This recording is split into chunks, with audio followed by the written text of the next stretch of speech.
जय जगन्नाथ मो प्रिय ओडिशार भाई एवं भौणी मैंने आज किसी गुरुत्वपूर्ण खबर विषय आलोचना करवा से खबर यह कि पेट्रोल अल्टरनेटिव बोली इथानल को प्रमोट करा जाउछि किंतु यह सतरे भविष्यर फ्यूएल ना यहाँ गोटे हिडन प्रोब्लेम चलतु ता विषय आलोचना करवा से आपण को भिडियो शेष पर्यंत रहिबाकु हेबो।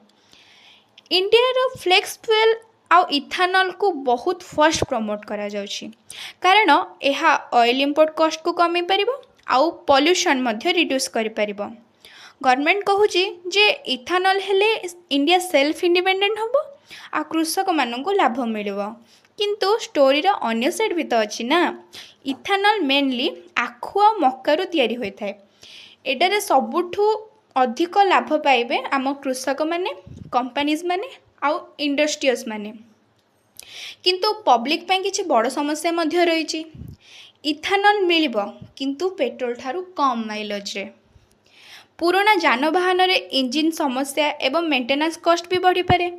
खाद्य शस्य फ्यूएल ପାଇଁ व्यवहार हेले मध्य भविष्यतर खाद्य शस्य भी दर वृद्धि हेबो। आखु बहुत पानी कंज्यूम करे जहाँफल पानी अभाव भी देखा मिल पारे। जदि भविष्य में पेट्रोल पंप रे इथानल ब्लेंडिंग अधिक है ताहले साधारण पब्लिक जानवाहन अनुकूलता समस्या फेस करने को पड़ो। तो से इथानल गोटे भल विकल्प किंतु पूर्ण समाधान नुहे।